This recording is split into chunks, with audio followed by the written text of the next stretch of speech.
What's up you guys, Charles here and welcome back to the channel. Now as you may be able to see, this is a new room. I've just moved into university, so sorry that I didn't upload in the past couple of weeks.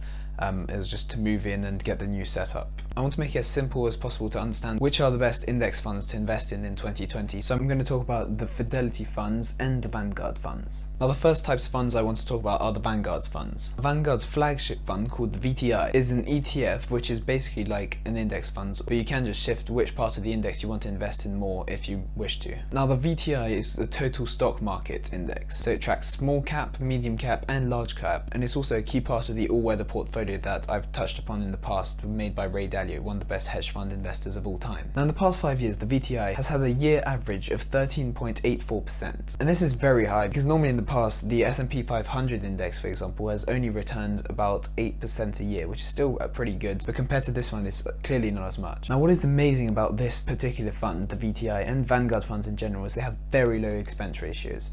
So the one on this fund particularly is 0.03%. So to put that into perspective, that's $3 you have to give to Vanguard for every 10,000 you invest, which is a very good deal considering the amount of diversification and convenience they give you for investing in their fund, as well as the great performance their fund has had in the past, although of course past performance does not guarantee future return. Now if you've invested in the past, then you've probably recognized that this is a very low expense ratio, and the reason for this, if you don't know why, is because ETFs and index funds, which are basically the same thing as I've explained before, are mainly automated because they track an index and the index is already set. So basically all they have to do is write an algorithm, and then that algorithm will buy and sell stocks that are part of these small, mid and large cap companies, and that's all they have to do. So they don't have to employ a huge number of people, but obviously they charge you a tiny bit for it, but it's definitely worth the price to pay. And another great reason to invest in this particular fund is because more than 92% of fund managers can't even beat this performance, and for anyone who claims they can beat that, then I'd be very wary about it, especially after fees. And this isn't just me saying this is Warren Buffett that says it himself. But of course you shouldn't invest in one fund, although it gives you a huge amount of diversification. You should diversify across funds. So the next one is the BND, or total bond market. Now if I were to give out any advice, although as a quick disclaimer, you shouldn't take my advice entirely, you should obviously do your own research before making any sort of financial decisions, or see a registered financial advisor. But my opinion is that since my audience is mainly quite young, you do want to have a high equities portfolio.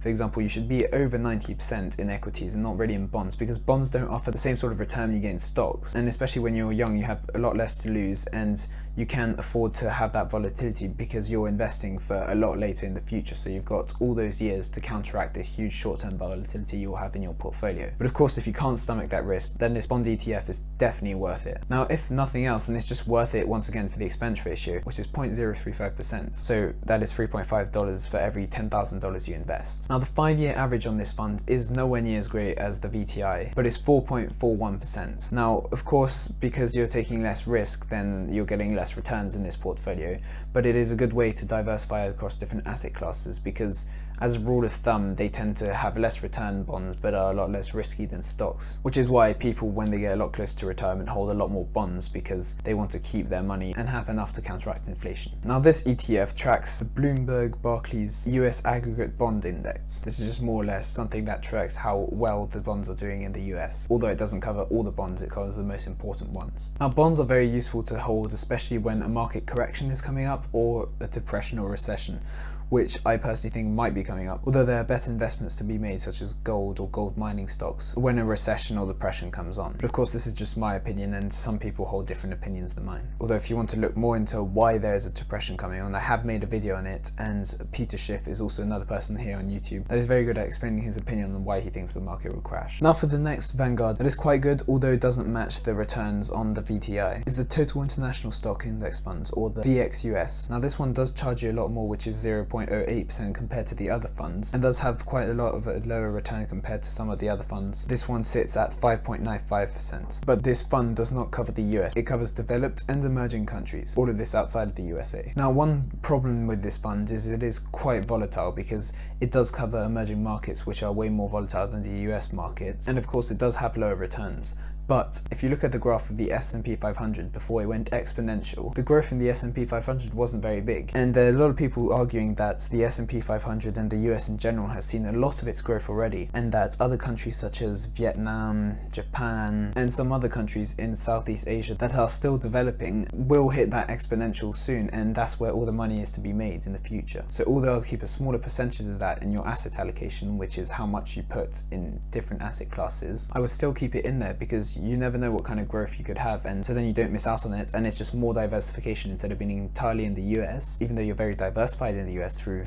some of the funds out here, especially index funds, it's also great to have an eye on other parts of the world because they can develop, and as consumerism grows in other countries, just like it has in the US in the past, well, the economies there are likely to boom too, so definitely keep that part in your portfolio. Now, the last Vanguard fund I'd like to talk about, which is quite an interesting one, is a different version of the VTI fund that I talked about at the start. It's called the Social Index Fund Admiral Shares and has the stock symbol the VFTAX or VFTAX. Now, the only difference this has to the VTI is that the companies inside are all socially responsible, which means that they care for the climate change, they aim towards using renewable energy and renewable resources, cut down on energy consumption, and all these great things for society. And because of the changing political and social climates, it's not surprising that these companies do a lot better. And this is why the performance of this fund is higher than the VTI. The performance of this one is actually 16.67% in the past 5 years. That's a year average. The only downside of this fund that I would like to point out is it does have a fee of 0.14%, which is a lot higher than some of the others I've talked about in the past.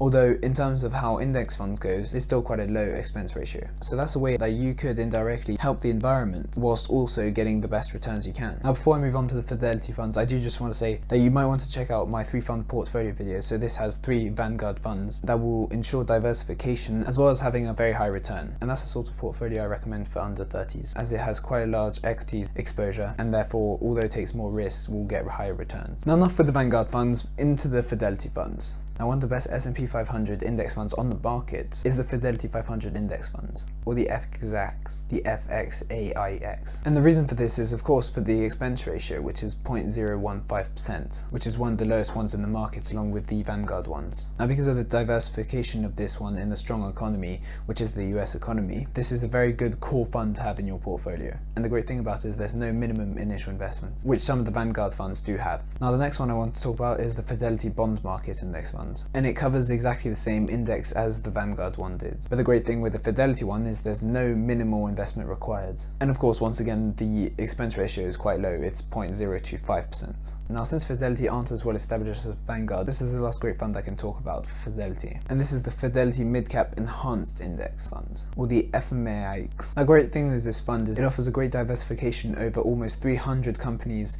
in mid-cap stock in the US. Now, this is quite an aggressive fund because although mid-cap companies have larger potential growth, they also go worse in downturns. So you want to have a high tolerance for risk if you're ever going to invest in this sort of fund. And once again, there's no minimum investment required, but the expense ratio on this one is quite high, it's 0.59%. Now, what I do want to say is, of course, you need to do your own research and see exactly what sort of asset allocation you want to have, because there aren't just index funds. There's also different asset classes than just stocks and bonds that I've talked about here. There's also gold, there's commodities, and there are different types of bonds. And there's, of course, as you can imagine, thousands and thousands of index funds, and some with more risk, some with less risk. So make sure to do your own research and consult a financial advisor if needs be before making any sort of investment decision. But if you do want your funds to go well, then of course you need to smash that like button for the YouTube algorithm. It really helps me and the channel reach more people. If you've got any questions, comments, or any ideas for later videos that you would like to hear about, please do leave comments down below because it helps me know what content you want in the future.